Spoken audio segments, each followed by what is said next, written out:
दिल्ली की पटियाला हाउस अदालत ने भारतीय फिल्म इंडस्ट्री की मारूफ अदाकारा जैकुलिन फर्नांडिस के खिलाफ 200 करोड़ रुपए की मनी लॉन्ड्रिंग के इल्जाम के हवाले से अबूरी जमानत मंजूर कर ली है और वो वक्ती तौर पर गिरफ्तारी से बच गई हैं। लेकिन अहम सवाल ये है कि क्या वो मुस्तकबिल में भी जेल की सलाखों से बची रहेंगी।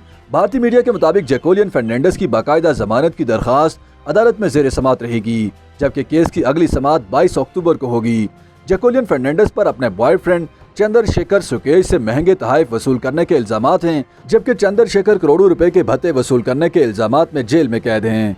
वाज़ेह रहे कि चंद्रशेखर से मंसूब करोड़ों रुपए की मनी लॉन्ड्रिंग केस में अदाकारा जैकुलिन फर्नांडिस बतौर मुलजिमा नामजद हैं। दूसरी जानिब बॉलीवुड अदाकारा नूरा फतेही पर भी चंद्रशेखर से लग्जरी गाड़ियां और दीगर महंगे तोहफे वसूल करने का इल्जाम है, जिस पर ताहाल तफ्तीश जारी है। केस की गुज़श्ता समाअत के बाद EOW के special commissioner of police Ravinder Yadav ने मीडिया से गुफ्तगू के दौरान कहा था कि अदाकारा नूरा से ज्यादा जैकुलिन के लिए परेशानी की बात है, क्योंकि उसने सुकेश के मुजरमाना किरदार को जानने के बाद भी उससे ताल्लुक नहीं तोड़ा। मगर सुकेश से मुताल्लिक जब नूरा को शक हुआ कि कुछ गड़बड़ है तो नूरा ने खुद से सुकेश से राब्ता खत्म कर लिया था। उन्होंने मजीद कहा था कि पूछगछ के दौरान ये तजाद भी वाज़ेह हो गया कि सुकेश से BMW नूरा ने नहीं बल्कि उनके बहनोई ने ली थी। नूरा ने सुकेश से BMW का तोहफा लेने से इनकार कर दिया था। मीडिया रिपोर्ट्स के मुताबिक अदाकारा जैकुलिन फर्नांडिस मुलजिम सुकेश पर फरिफ्ता थीं, जबकि नूरा ने सुकेश से कभी मुलाकात नहीं की थी। नूरा की व्हाट्सएप के जरिए सुकेश से 2 बार बात हुई थी। मीडिया रिपोर्ट्स के मुताबिक अदाकारा नूरा के बहनोई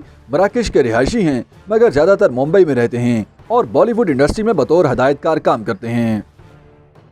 YouTube पर गूगली न्यूज देखने के लिए youtube.com की सर्च बार में गूगली न्यूज TV टाइप करें। गूगली न्यूज के पेज पर सुर्ख रंग के सब्सक्रिप्शन वाले बटन पर क्लिक करना ना भूलिए। YouTube पेज पर अपलोड होने वाली वीडियोस से बाखबर रहने के लिए बेल आइकन पर क्लिक कीजिए। आपको हर नई वीडियो के बारे में नोटिफिकेशन मौसूल हो जाएगा।